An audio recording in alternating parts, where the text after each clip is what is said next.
عليكم ورحمة الله تعالى وبركاته، متتبعين ديال عالم متغير. نتمنى تكونوا بخير وعلى خير وصحة جيدة ان شاء الله. اليوم غادي نوريكم الفيديو ديال البقولة كيفاش نقطعوها، شنو هما الحوايج اللي كنديروا معاها، بحال السلق، بحال الرجله، بحال يعني على حسب المتوفر. كيف ما كتشوفوا البقولة راه هي هذه، ها هي كتكون الورقه ديالها دايره كيف ما كتشوفوا بحال الورده. وطبيعه الحال هذه الاولى كتكون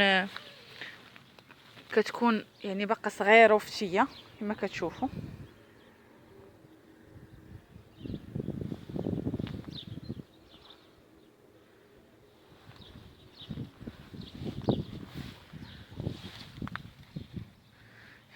هنايا هذا هو السلك، هذا هو السلك. كتكون الورقه ديالو طويله وكتكون رطبه. ها هو السلك، يعني كتشوفوا الساق ديالو كتكون طويله بزاف. وكيف ما تشوفوا حنا غادي نحيدوا الخبيزه ان شاء الله، وغادي نقطعوها وغادي نطيبوها. يعني الفيديو غادي يكون كامل ان شاء الله بحول الله، وغادي يعجبكم الفيديو بزاف.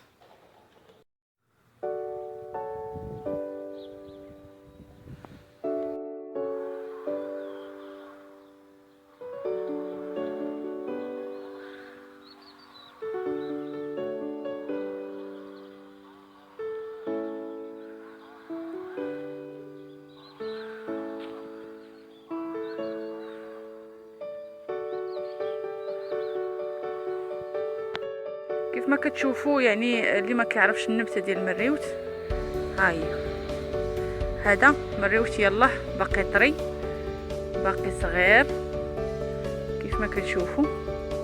هذه هنايا الحريقه، هذه راه حتى هي تبارك الله في واحد المنافع كثيره. ومريوت كيف ما كتعرفوا حتى هو يعني عنده واحد المنافع كبيره بزاف بالنسبه للناس ديال الحساسيه.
ورحمة الله تعالى وبركاته. متتبعين ديال عالم متغير، نتمنى تكونوا بخير وعلى خير وبصحة جيدة.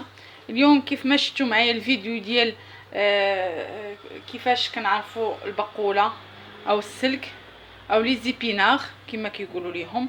وهاد لي زيبيناغ راه مفيد جدا للصحة ديالنا، بالنسبة اللي عندهم فقر الدم، بالنسبة اللي عندهم مشاكل ديال الهضم.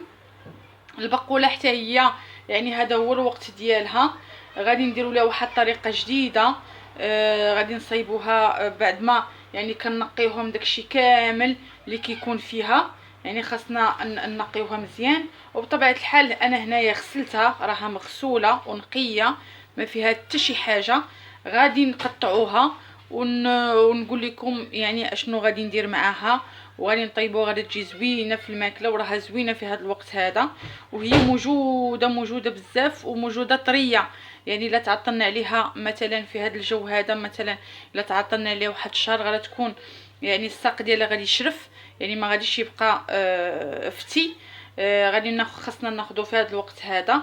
وان شاء الله تبعوا معايا الفيديو الاخير، وان شاء الله غادي تشوفوا كاع المراحل ديال هاد البقوله هذه. كيف ما كتشوفوا معايا انا هنا غادا نقردها مزيان.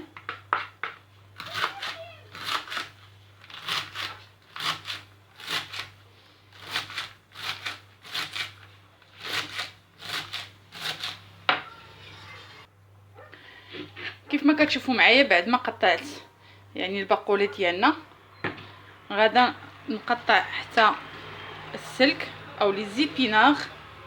كيف ما كيقولوا هما غنيين يعني بالفيتامينات وبالالياف وبالحديد، يعني واحد المجموعه ديال المعادن اللي حنا محتاجين ليها. وماذا بينا يعني حتى الوليدات هما نزعموهم على هاد المأكولات اللي كتكون في فصل الشتاء، كيكونوا طريين كيف ما كتشوفوا، حيت كيكون باقي صغير بزاف.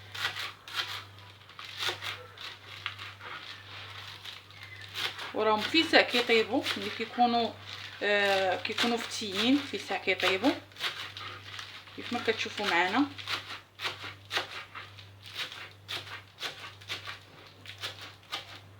وبطبيعه الحال ما كاينش اللي ما كيعرفش يطيب البقوله، غير هي كتختلف طريقه من طريقه لطريقه، ولا كل وحده كيفاش كتطيبها. كاين اللي كتسلقها في الماء، كاين اللي كديرها في الشبكه ديال الكوكوط.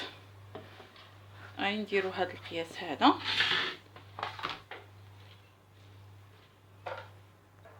هنا كيف ما شفتوا معايا يعني هنايا درت انايا البقوله ديالي والزيبيناغ او السلك في الكوكوط.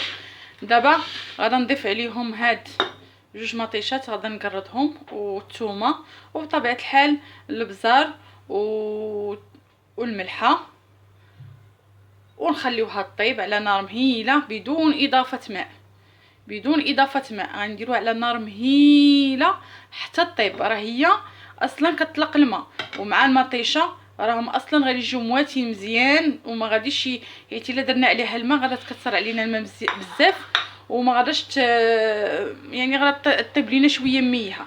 هنا غادا طيب لينا هنايا ناشفه وكيف ما بغيناها ان شاء الله. ومن بعد ان شاء الله نكمل معكم الفيديو.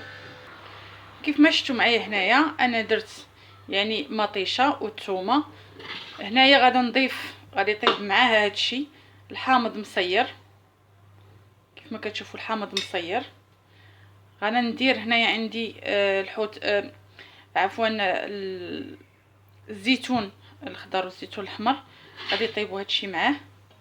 وبطبيعه الحال غادي ندير شويه الملحه شويه البزار ونردوها طيب. قلت لكم بلا ما يعني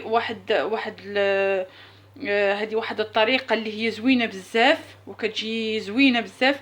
هنايا بلا ما غادي نديروها في كوك، نديروها على نار مهيله ونخليوها طيب على خاطرها. كتشوفوا معنا البقوله ديالنا ها هي. كنديروا يعني طريفات ديال الحامض مع شويه الزيتون. وبطبيعه الحال يعني ملي كنقليوها ملي كطيب وكنقليوها كنزيدوا شويه الربيع، وكنزيدوا يعني العطريه يعني البزار والكمون وزيت العود بالزيت شويه، وكتجي صحيه بزاف. وكيف ما كتعرفوا كيف ما قلت في الاول ديال الفيديو، راها صحيه بزاف. الناس اللي عندهم الهشاشه ديال العظام، اللي عندهم فقر الدم، اللي عندهم يعني اي حاجه اللي هي كتخص العظام او كتخص المراه الحامل وداكشي، يعني راها مفيده جدا جدا. حتى الاطفال ديالنا نعودوهم ياكلوا بحال هاد الاشياء، لان كتكون مفيده ليهم ولصحيحتهم ولعظيماتهم. كيف ما كتشوفوا كتجي واقفه وكتجي زوينه، والمذاق ما نقولش لكم شي حاجه طوب. وما تنسونيش بطبيعه الحال من لي لايك ومن الاشتراك في القناه باش يوصلكم اي جديد ان شاء الله.